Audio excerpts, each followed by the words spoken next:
fake to him. Whitlow rolling right on a keeper. Up across the 15. Cuts left at the 20. On the room at the 30. Headed to the near sideline. One man to beat. Makes the move at midfield. Coming to the near side at the 30. He's at the 20. He's at the 10. 5. Touchdown, Kentucky. And we're off and running with another episode of Believe in Kentucky. Got Aaron Gershon back from the Cat's Paws. Jalen Whitlow's not with us, but his highlight lives on, courtesy of Tom Leach. AG, man, been a minute since you've been on here. So how you been? You catching your breath? How's everything going? Yeah, man, it's good to be back. Last week was 2 weeks ago we had that planned LSU game on a Wednesday night and all that, and I think you and I did something on that Tuesday maybe. And then last week, obviously, had some travel issues getting home from that crazy game down in Starkville. So didn't get on with you boys last Wednesday night, but it's good to be with you today. And then, we'll get Jalen back and get the game back together next week, next Wednesday ahead of the start of the SEC tournament. Absolutely. SEC tournament next week, which means regular season is winding down and down to the final home game at Rupp Arena tomorrow against Vanderbilt, and like we're talking about the season finale in Knoxville. But man, senior day, it's just kind of snuck up on us, man. This season, right? I'm hearing a lot of people voice that sentiment. You just love this team so much, not ready to part. Cal on his radio show, hey, enjoy them. They won't be here next year. He's not wrong. That's where we are, man. Yeah, man. I mean, I was just having this conversation, texting with my buddy literally before we got on. Like, he's like, "Oh, who do you think's gonna be back?" I'm like, "Adu," and then who knows? Like, that's my guess. It's wild how much roster turnover there's going to be. And, we'll hit all that and can even talk a little bit about today, what I'm thinking there. But anyway, yeah, the senior day already here. It's weird because it does feel like, with those games in Toronto in July, feels like we've had this team for a while and it's been like almost an extended season with that. But at the same time, like these last couple of months have definitely flown by from like the first game of the year against New Mexico State to now. That feels like it's gone pretty darn quick. And yeah, part of it is because you have a really exciting group that keeps you on your toes. That's for damn sure. But also are extremely fun to watch because they go out and can score with anyone. They got so many different pro players on this team that are electric and fun to watch. So yeah, it's definitely been a great ride, and they'll get one more at Rupp tomorrow, which is honestly might not be the worst thing because Rupp has not been too kind to this group this year. I mean, they have the 4 home losses. They almost had one on Saturday. They had the St. Joe's game where a free throw was the difference, a missed free throw that is. So, but no, I mean, you got Vandy tomorrow. Should be a nice little send-off game for Antonio Reeves, who's obviously had an amazing 2 years here. Good thing that Trey Mitchell's back healthy for it. Give some love to those 2 walk-ons that have been with this program for a while, and Watkins and Canada. And, actually, he's not going to be going through the ceremony. He said that today. So at least just those 3 guys because he went through it last year. But it should be fun. And if they do, it should be a lot of fun if they do the same thing they did to Vandy down in Nashville. And then you got just a massive game. Really, the SEC tournament, there's a lot of debate on whether or not there's much to do with their NCAA tournament seed. I mean, unless you're a team that isn't going to make it otherwise, and you win the tournament and then you get a seed because you clinched that auto bid, it's hard to tell just how much if Kentucky goes one and done in Nashville, or if they go and win the whole thing, how much that's really going to affect their resume. But that game in Knoxville will. There's no doubt about that, especially if they win it. Yeah. So who'd you say wouldn't be doing senior day ceremony? Brennan Canada said he wouldn't be because he did it last year. I don't know if that means he'll get like the honorary 30-second start or not, but it'll be at least Reeves, Mitchell, and Watkins, I believe. Mm-hmm. Okay. So Reeves probably went through it last year too, but I guess he's. I'd be surprised if he didn't. He was so close to being gone and was all but gone throughout the summer and allegedly taking classes at Illinois State and the whole thing. Yep. So maybe, I don't know. No, but he's had such a good year. I think I don't think anyone would complain if he goes through it again. Right, for sure. That's for sure. We're coming at y'all live on Twitter and YouTube, and with the status of Facebook, who knows? We might not be live on Facebook right now. But y'all can get in and feel free to comment. Subscribe at Believe in Kentucky Podcast on YouTube. You can get all the live videos that we put out there and this live right now. And also let y'all know that we'll proud to be partnered up with the Autograph app, where you can get rewarded for listening to our show. The team at Autograph, co-founded by Tom Brady, is redefining the fan experience by letting users earn points for the acts of fandom they take every day, like listening to this podcast. The Autograph Fandom app gives you access to all your favorite Kentucky content in one place and offers rewards like tickets, exclusive merchandise, and more. You're already listening to our show, but now you can earn points and get rewarded for it. So head over to the Apple App Store and search for Autograph Fandom Rewarded and download it for free today using referral code BELIEVE Kentucky, BLEAV Kentucky, all together. Link and code are also in our podcast description. So definitely get rewarded. They've been giving out ticket packages they have one for Kentucky and Arkansas, Kentucky and Alabama. They even tweeted out a chance for Blue to get into Thompson Bowling with Kentucky, Tennessee ticket packages. So download the app, use our code, get in there, listen to podcasts, read articles, refer people. They got a March Madness contest based on how many people you refer. And you got a chance to get some tickets for a road game at Tennessee as well. So cool stuff from the Autograph app that they're constantly putting out there for the BBN. Talked about Antonio Reeves. You tweeted out earlier in the day that you had a piece coming about him on the Cat's Paw. So tell everybody what you wrote, who you talked to, and what you wrote and put out there for everybody. Yeah, it's just the thing that I think stands out with Antonio is how ridiculously consistent he is. I mean, every night we talk all the time about Reed and Robb, and rightfully so. Those guys are special players, but I mean, Reeves is a walking 20 points every single night, whether you notice it or not. It just is there in the box score. I mean, what is it this year? 17 games of 20 plus, 5 in a row, which is the most since PJ Washington did it a couple of years back.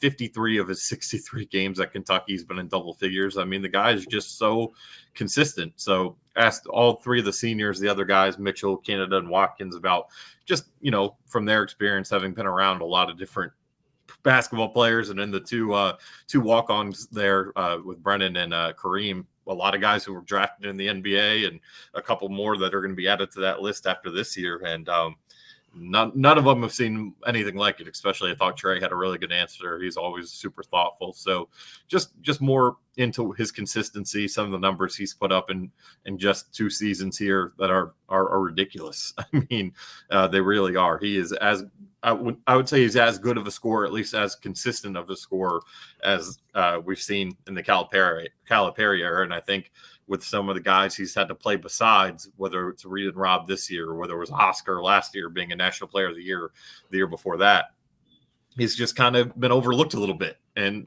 that's a good problem to have, because it means you have a lot of talent. You have a lot of really good players. But, man, if this guy was at Vanderbilt, if this guy was at Iowa, I'm just throwing out random names, he'd be a bona fide All-American, no doubt about it. But since he's at Kentucky and there's so much talent on this team, he just flies under the radar. But he doesn't seem to care. He actually seems to kind of like it.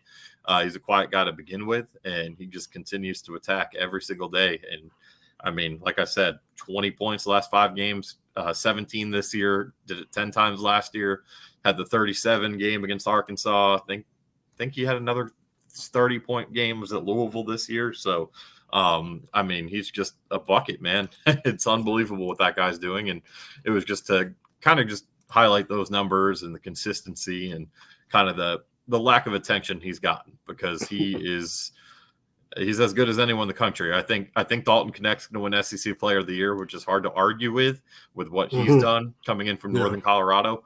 But if it were any other year, I mean, if it were last year, for example, it's Antonio Reeves, man. That gets the credit to what Knecht's doing. But he's steady, man. He's steady Eddie, and sometimes steady Eddie gets forgotten about. Yeah, that's true too. I was messaging back and forth. Friend of the podcast and fellow Believe Network host, Travis Reed, who does the Believe in UCLA podcast. He's been on here a couple of times, and he sent a voice message and was saying, because Cal needs to go to the freshmen, use those freshmen. Anyway, we've seen what Reed did at Mississippi State, saw what Dillingham did at the end of the Arkansas game. And I definitely agree with Travis, what he's saying there. Of course, you got all those freshmen, you got all this talent. And he, based on his observation, wasn't super impressed with Reeves. I don't know how much he's seen, if he's watched every game, but I just, tweeted, messaged him back the game log, game by game, and I was like, man, he's super consistent, and he's much more than a catch and shoot guy this year, because that's basically 100%. what he was last year. Spot up, and you kick out to him, and he's going to hit it most of the time. And now he's going to the hole, reverse layups, the floater, which was there last year, is still just as deadly, and of course from three. And so he looked back, and then he kind of, I ain't saying I convinced him, but he did say, he had to agree that, oh man, how could you not? For sure. Yeah. No, he's definitely, his all-around game is so much better than it was a year ago. I mean, you mentioned that he's not just a spot-up shooter anymore, the floater, the runners, all the above there, but defensively, he's better. He's not great by any means, but he's better. Rebounding, he's having the best rebounding season of his career. And he's just super efficient. And I mean, even just the 22-point game we had against Arkansas, and I know he didn't play the last 6 minutes, and I don't blame Cal for going hot hand, but 8 for 10 shooting, only 1 3, scores 22. Even the Arkansas game last year when he scored 37, I think it was only on 2 threes. I'm going to look right now. Only 2 threes. I mean, like, he finds ways to score in other ways, but he's also a 44% 3-point shooter, and he's deadly from out there too. So, and at 90% from the line too. Yeah. And I think Travis's point is fair though, because he just does it so quietly, and because he's not a flashy player, he's not going to wow you, but he just makes shots and makes things happen. Where with Reed, you have the steals and the breakaways that are really fun to watch, and those, his kind of a unique shooting stroke that works for him. And then with Rob, it's the shiftiness, it's these layups that you just can't believe are going in, whether they're contested or at the top of the rim, whatever they are. I mean, they're just flashier guys on this team, but that doesn't matter. But when you put up the stats that Antonio's putting on, I think there's not a guy that you trust more on this roster with the ball in his hands and to show up, right? I mean, there have been games where Reed's been off. There's been games where Rob's been off. There's certainly been games where everyone else has been off. Justin went through 3 months of struggles. DJ's had his ups and downs. Trey's been in and out of the lineup. But the guy that's always, and what's the line that Trey Mitchell used today is, Antonio Reeves is always there. He's the same every single night, and he's won them a lot of games when those other guys haven't showed up, just by doing just that. I mean, the game at Arkansas, not the one they just won, but the game they lost, the game they won down there by 6, low scoring. Antonio had 24 points. You take him off the floor, they're getting waxed. So he's just, he does not get enough love. There's no way a guy who's averaging 20 a game at Kentucky shouldn't be getting more love. Yeah. So, wow. Yeah, the rest of the team had 39 in Fayetteville. Unbelievable. Yeah. I mean, think about that. Wow. Man. I was going to ask you alluded to it a little bit too, about as far as covering him. He's kind of a quiet guy. Your interactions with him, has it just been kind of brief, or is it hard to get quotes out of him, or how is it from that standpoint? He's opened up a little more this year. I think just, the comfort of being here for, what is it now, 2 seasons, and then also knowing he's kind of the guy on this team.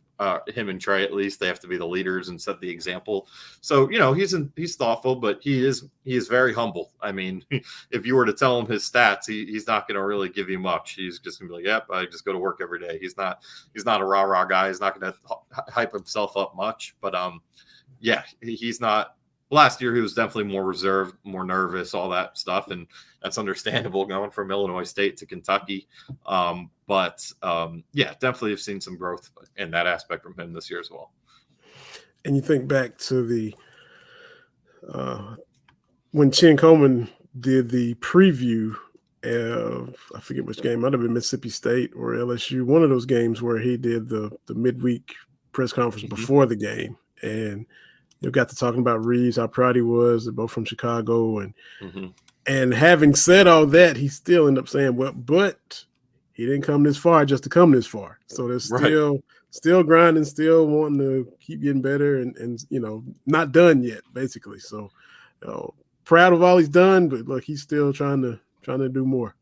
Oh, and yeah, no doubt about it. And again, he's not a finished product defensively, and maybe he'll never be one, but definitely still his all-around game has improved so much. And, he's not perfect. No one really is. I mean, he had 5 turnovers the other night. I'm sure that's something that he'd want back and is going to look to improve upon. But, I mean, again, it's you'd be hard-pressed to find a more consistent guy in the country this season. I mean, he scored at least 10 in every game but one, and the one he didn't score 10, he scored 9.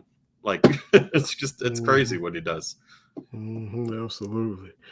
So, man, like we said, you had been out a couple of weeks. So, is there just something that you wanted to have said when you weren't on, or just stuff that's caught your eye, or that's jumped out at you that just take the floor, man. If you want to backtrack on a couple of things we missed, or yeah, I mean, I think I've kind of these last couple of games. I think I've kind of accepted for good that the defense is just never going to happen.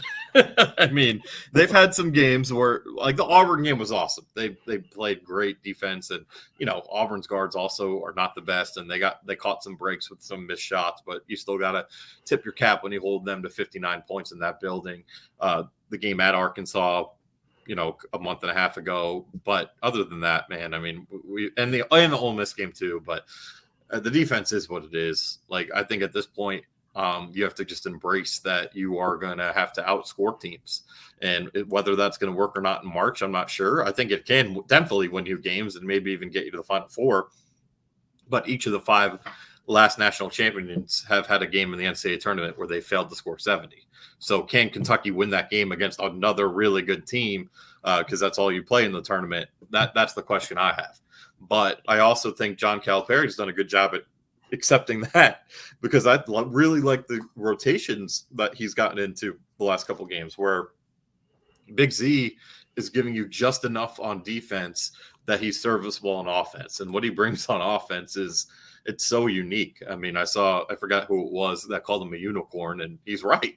I mean, a 7'2" guy that can pick and pop, can hit from the outside, obviously really good finisher inside, gets to the free throw line and hits free throws, which is not common for those big guys. He is such a difference maker on the offensive end of the floor and the pick and roll and all that it is so huge that he's at least giving you a little bit of something on defense where he could play. And I think, there's all the talk of, start Reed, start Robb. I think that's the guy who needs to be in the starting lineup going forward and taking the majority of the minutes at the 5. You got to give credit, obviously, to Aaron Bradshaw. Had a really good game there against Arkansas on Saturday. But other than that, the last month and a half has not been great for him. Ugo had a really good stretch there, end of January or early February.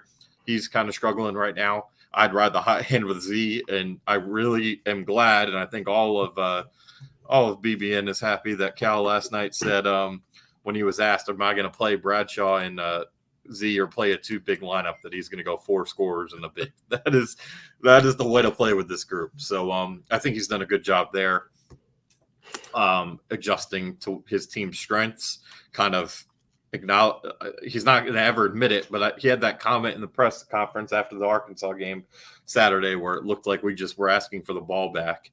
And I honestly, that's how it looked. That's for darn sure. And that's not the way to play. You got to be better than that.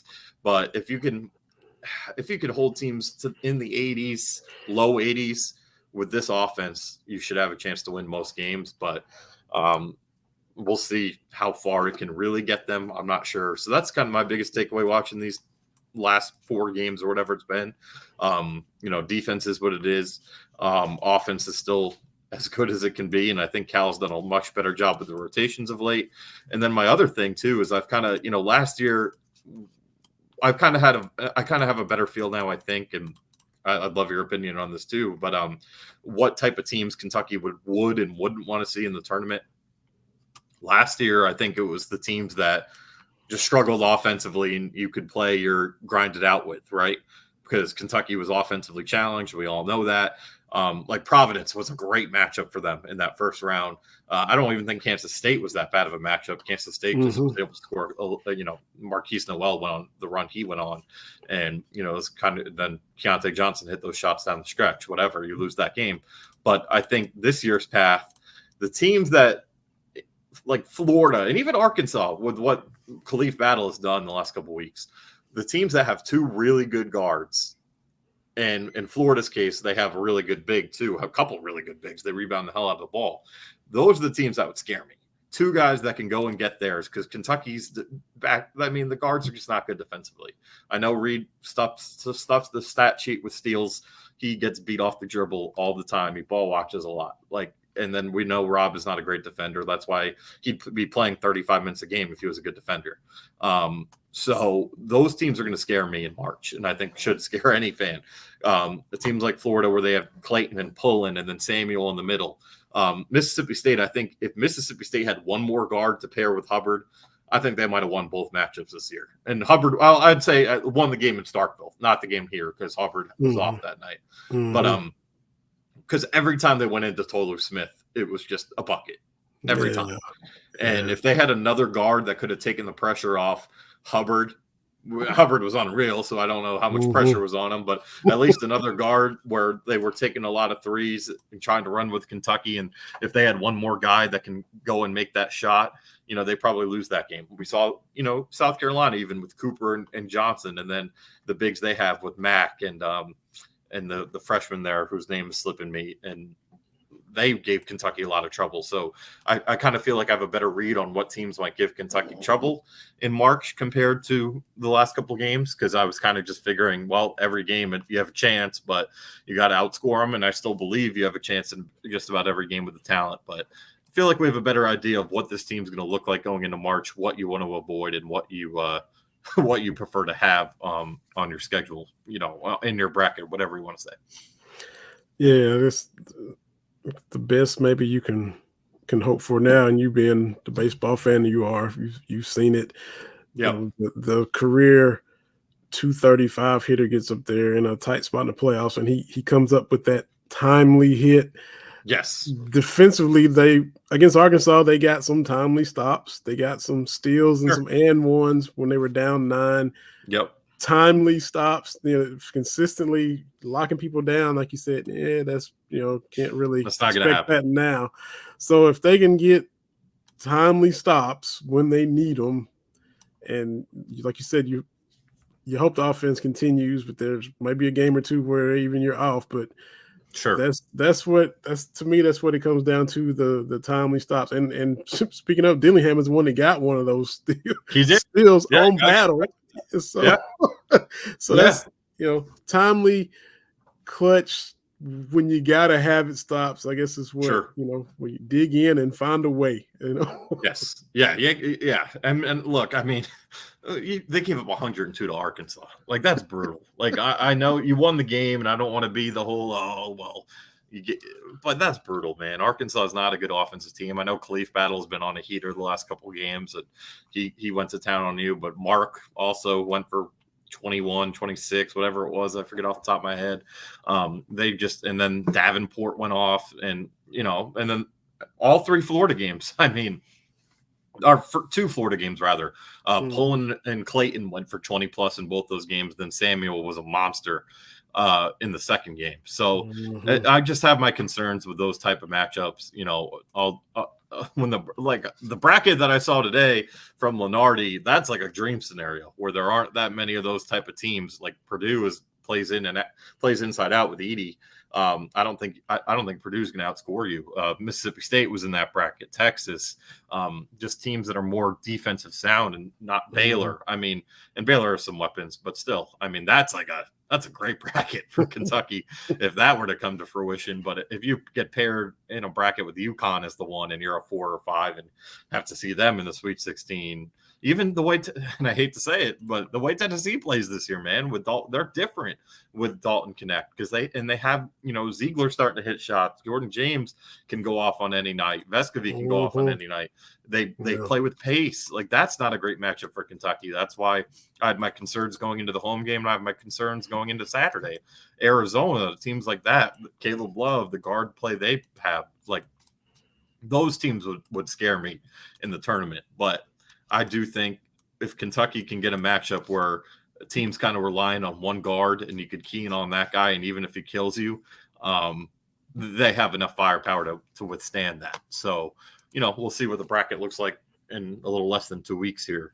But I do feel like these last couple of games have kind of taught us that, right? Because Alabama, even you look at them and what Kentucky was able to do, they play a very specific style. And if you take them out of their game, they're going to struggle. And I think, Mark Sears is their dude. Like outside of that in the backcourt, they don't. I mean, Estrada's a solid player. He doesn't scare me per se. He's not going to always go and get his. And then Grant Nelson's been kind of up and down. So they were a good matchup, I think, for Kentucky in that sense, where they, Kentucky just has too much firepower for that. But teams that can counter it with those two guards and a big man, that would make me uneasy.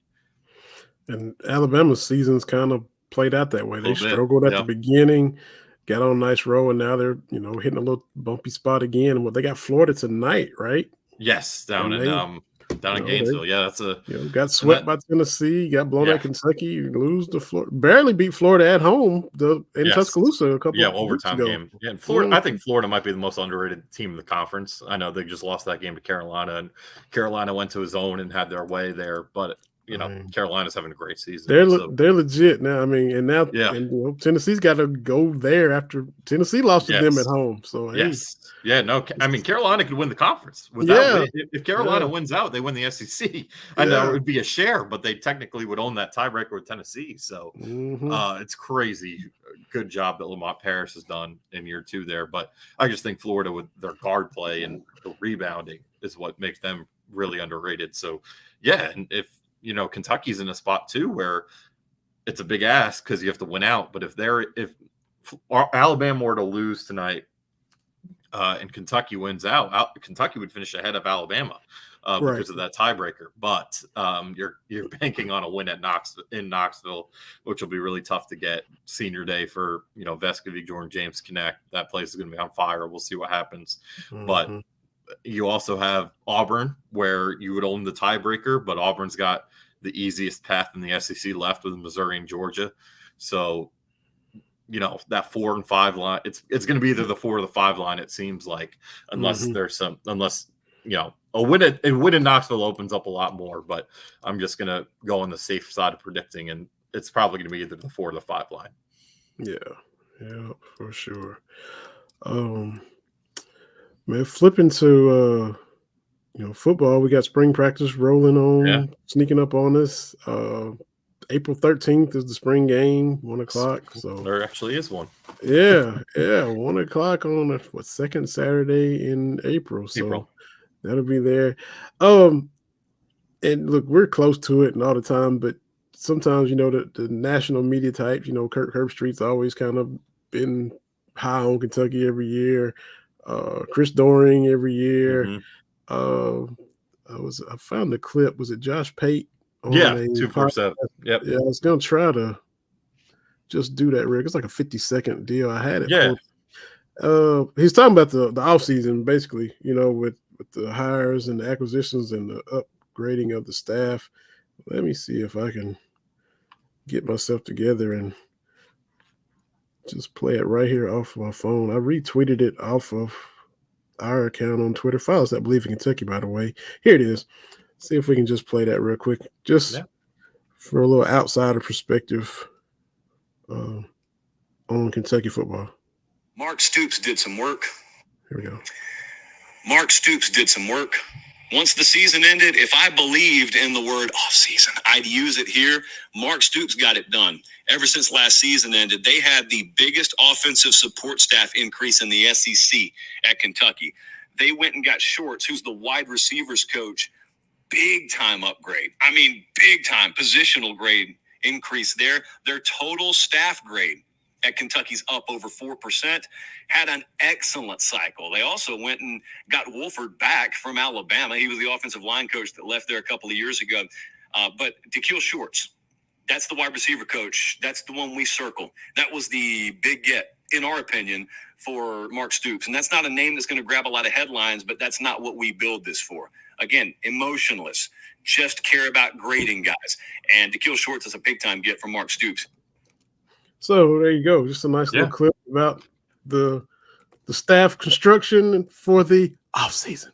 Yeah. And I agree with that. With Da'Keil. I mean, that was, Woodward's a great guy, and I know was really well liked by the players, but there's something to be said for these coaches that actually went out and played that position. And obviously, Dakel Shorts did that at West Virginia. He's one of the better receivers in their program's history. And what he did at Houston was awesome, stat-wise with some of their receivers. Obviously, the big name there was last year with Tank Dell, who's obviously now in the NFL, just had an awesome rookie year before getting hurt with the Texans, had 1,398 yards down at Houston with him. And then Matthew Golden the last 2 years, he became the top name in the transfer portal, and there was some hope maybe that connection would lead him to Kentucky. He goes to Texas, but he's done a really good job with that receiver room. We have all talked about, what he did as a player at West Virginia, ranking within the top 5 in their program in receiving yards, got a chance with the Bills, out of college. So a really special player at the college level who understands and gets the grind, and is a good recruiter from what I understand too.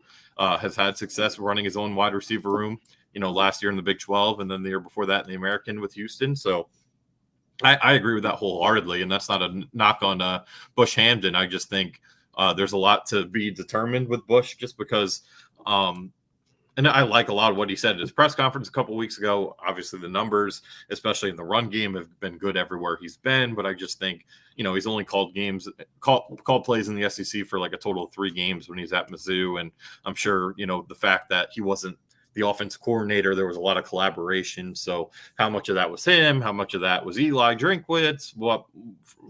So on and so forth. So, I want to see more before I determine that a slam dunk hire or whatever you want to say. I think it's a good hire on paper. I just want to see more.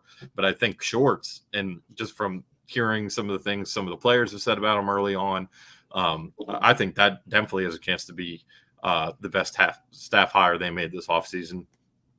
I get what happened with Eric Wolford a couple of years ago, but I think especially on a recruiting standpoint, that's also a massive upgrade, more so recruiting than anything else. I mean, he did kind of leave some issues with depth and some questions there. And some of the Alabama reporters I've talked to question some of the depth he's left behind there, but no one can question what he's done recruiting wise at all.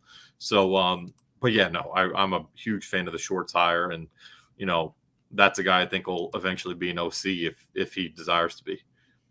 Well, that's high praise. And that was Josh Pate, and Jordan Adams from Fox 56 is one that I retweeted that put that out there. So just give, credit where credit is due. But, just cool to hear outside perspective, your high praise and objective, not just trying to say something just to say something, but he really thinks they made some serious upgrades, and hopefully it plays out that way. Yeah, no doubt about it there. And, OC is a to be determined, but I think this late in the game with Hamdan, you did as good as you can on paper. Yeah. Like I said, I want to see some more outside of the Mountain West Pac-12. Let's see how it goes down here with the big boys. Yeah. Right. Kentucky baseball is playing EKU today. It is scoreless right now in the middle of the 3rd inning. But the Cats moved into the top 25, one of 10 SEC teams in the top 25. God. They're 10-1 right now, off to a great start. And hey, just keep stacking wins before you get to conference play. That's all you can do. Yeah. I'm really intrigued to see how this team ends up. I think there's some. I think offensively they're similar to last year, where they're not going to hit actually Nick Lopez. As I was saying, I just saw Nick Lopez hit a 3-run home run. But I was going to say they're not going to hit many home runs, and they haven't really hit that many home runs. So far this season, they're gonna steal bags. They're gonna try to put pressure on you. They're gonna bunt. They're gonna do all those little things. But I think their 3 starters, especially the 2, the kid they got from Connecticut Central, Dominic Nimmin, I believe his name is, and then Mason Moore. You feel really good about those 2 guys pitching. We'll see how Mingione lines them up when they get to SEC play. Travis Smith had a great freshman year last year. He's been a little up and down so far this year. We'll see how that goes. But I think my question marks are more in the bullpen. They just lost so much from it last year. Obviously, you move more into the rotation, so you take him out. Austin Strickland, who had a great year last year, is gone. So they lost some depth. Sep Chavez even did a nice job when he was healthy last year. So we'll see where this thing goes. I'm really curious to see how they perform once they get to SEC play. But so far, 10-1 it's just about as good as you can ask for. And but like you said, man, 10 teams ranked in that SEC. Who are the teams that aren't ranked? That's the question. Who was it? Was it maybe the Mississippi? I know Missouri's not or something. Yeah. Yeah, Missouri just by the credit to NKU, huh? Going out there and winning a series. So over Tennessee, Missouri. LSU, Arkansas, Vanderbilt, Kentucky. Yeah. That's 5 right there ranked. Yeah. Let's see. Mississippi State's probably not. They're struggling. So is Ole Miss. But those are 2 historic, amazing baseball programs. Probably turn it around at any point. So yeah. Here we go. Here it is. Arkansas is ranked 2nd, LSU 3rd, A&M 4th, Tennessee 7th, Florida 8th, Vandy 9th.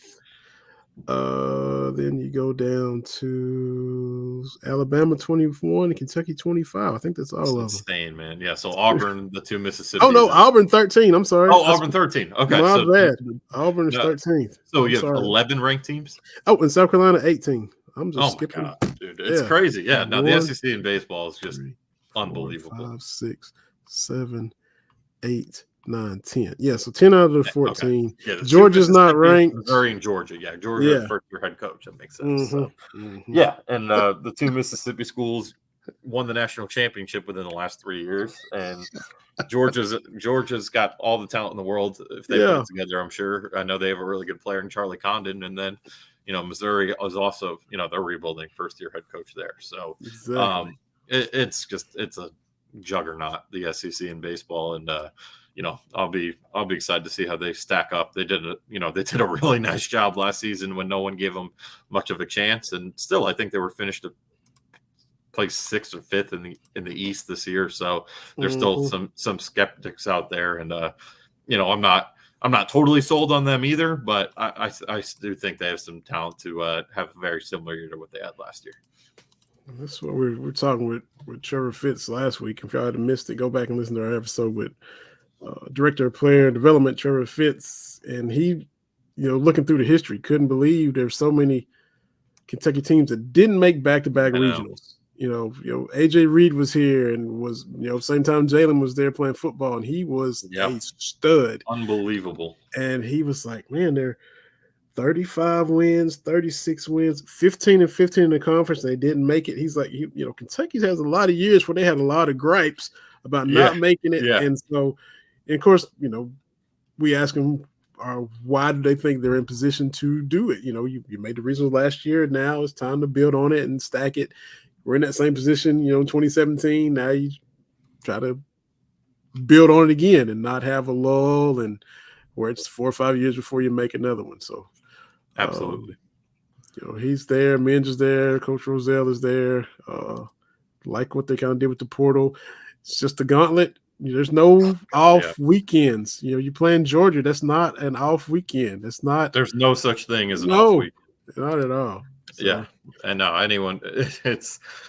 we talk about how good the SEC has gotten at basketball. We all know what it does in football, but it's just forgotten how insane the SEC is with baseball. And you just look. Part of it is because you're in there are a lot of places where you can play year round in the SEC with the weather. Obviously, Florida, Georgia to an extent, South Carolina to an extent, but I'm pretty sure I saw something where like the only team above the Mason-Dixon line that was ranked was Indiana or something like that. It's just crazy how the South and the Southwest and Pacific just baseball is wise. Yeah, and Texas coming to the SEC is 14th in the country. So not bad, not bad. That's to look forward to. It's crazy, man. Yeah, and I think I know they put the opponents out for next year. I would assume Kentucky plays one of the newcomers. Yeah. I don't have it in front of me, but I would assume so. Yeah. So, fun stuff, man. Fun times. Why Coach Minjone gets paid the big bucks, man. So he's got navigate out for him always. Absolutely. Well, man, we had fun hitting all the episodes. We got, one last game at Rupp, and hopefully it's a comfortable win against Vanderbilt, and we'll go on from there. Hey, let's go ahead real quick. Cal just went ahead and announced he's not doing radio tomorrow. That's based on the show, or is he going to do it from his car, or because it's on his radio, on the call-in show, he said, look, it's 9:00. Oh, man. He's going to throw it on Orlando? I guess he hinted that maybe he would just go to his car and call in. Come on, it's the last chance for these fans. Oh man, dude, come on. So I get, at least he put it out there so the fans won't sit around and wait. But right. I mean, look, they're in. I mean it. There are some people that buy the ticket just for that moment to possibly get their ball signed at the end of the game by Cal. So, you know how I stand on that. I find it to be weak, but people will forget about that if they have a deep run in March. That's exactly. And he did say he was going to take a nap before the game. So if that's the case, those 15 or 20 minutes aren't going to make or break you. I really feel bad for a guy making $9 million a year that has to coach a basketball game at 9 p.m. against his son, nonetheless. You don't live in Paducah. You don't have to drive far from Rupp. He lives on Richmond Road. Everyone knows. Everybody knows. He lives 5 minutes away, man. Come on. So, just had to throw that last little nugget in. But appreciate everybody takes the time to listen. AG, man, glad to have you back. And we look forward to having all three of us back next week. And absolutely some more football talking, basketball, baseball. Everything's rolling right now. And we'll talk about all of it on upcoming episodes of Believe in Kentucky. So everybody stay safe. Beat Vanderbilt, and let's roll on into March with a little bit of momentum. And we'll talk about it all next week. So everybody take care. This has been another episode of Believe in Kentucky.